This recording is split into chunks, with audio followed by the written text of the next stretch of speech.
The king's face turned ashen, his eyes widening in shock. Malachi, my own brother. That's preposterous. Grandma Felicia's voice remained steady. I'm afraid it's true, Your Majesty. Leo's vision was clear. Malachi seeks to overthrow you, and the time of attack draws near.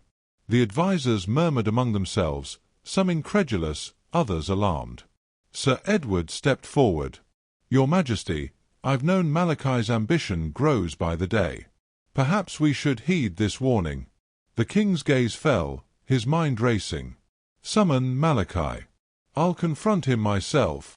A herald rushed to fulfill the king's command. As they waited, the tension in the room thickened. Malachi entered, a picture of innocence. Brother, what's this urgency? The king's voice was stern. Grandma Felicia brings grave news. She claims you plot against me. Malachi laughed. Preposterous! Who dares spread such lies? Grandma Felicia stood firm.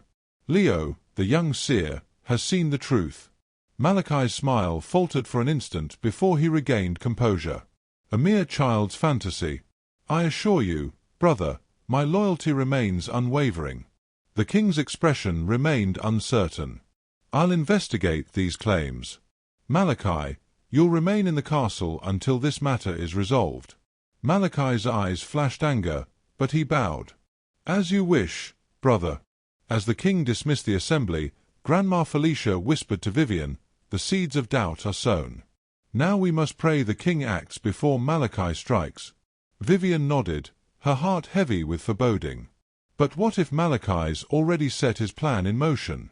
Grandma Felicia's eyes locked onto hers. Then we must prepare for the worst. Leo could sense the tension in the air as he trained by the riverside. His muscles ached from the relentless practice, but he knew he couldn't afford to rest.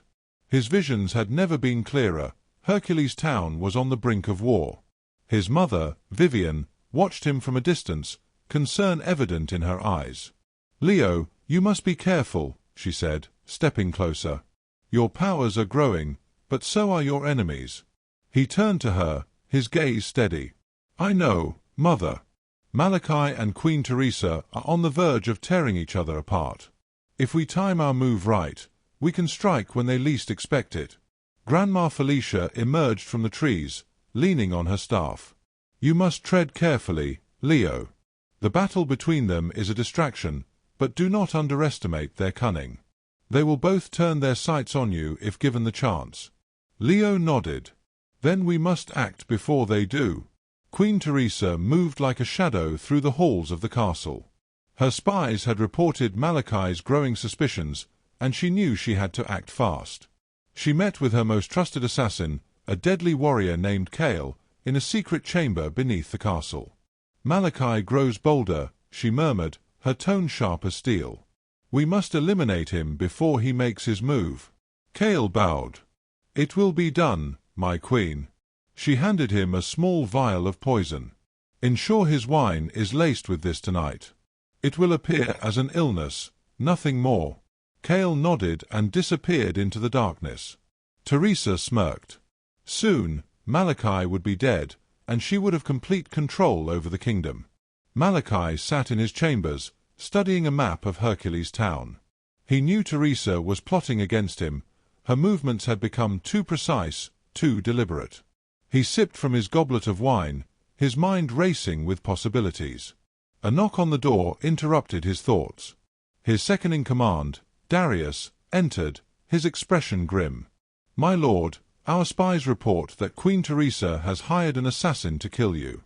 They plan to poison your wine. Malachi's lips curled into a smirk. Is that so? Then let us return the favor. He motioned for a servant to bring more wine. Tonight, we drink in celebration. I will ensure Teresa tastes the very poison she meant for me. That evening, a grand feast was held in the castle. Queen Teresa and Malachi sat at opposite ends of the great hall, each feigning civility. The tension was palpable as goblets were raised in a toast. Teresa watched Malachi closely, waiting for him to drink. Malachi, in turn, watched her with the same intensity. Then, almost simultaneously, they took their first sips. A moment passed. Then another. Teresa felt her throat tighten, her vision blur. Panic flashed in her eyes as she turned to Malachi, who smirked knowingly. "A pity," he murmured as she gasped for breath. "You should have been more careful." But then, his smirk faltered. His chest burned, his limbs weakened. He looked down at his goblet in realization. She had anticipated his move and poisoned his drink as well. The hall erupted into chaos as both rulers collapsed. Leo and Sir Edward had been waiting for the perfect opportunity. As the castle descended into madness, they made their move. Leading a group of loyal warriors, they stormed the great hall. "Seize them both!" Leo commanded. The guards hesitated, caught between loyalties. But Sir Edward stepped forward, his sword gleaming. "You serve the kingdom, not these traitors. Stand down or be cut down." One by one, the guards laid down their weapons. Leo approached Malachi and Teresa, both barely conscious. "Your greed and betrayal have cost you everything," Leo said coldly. "You will be tried for treason." As they were dragged away, Leo felt the weight of the moment. The battle was won, but a greater war was still ahead.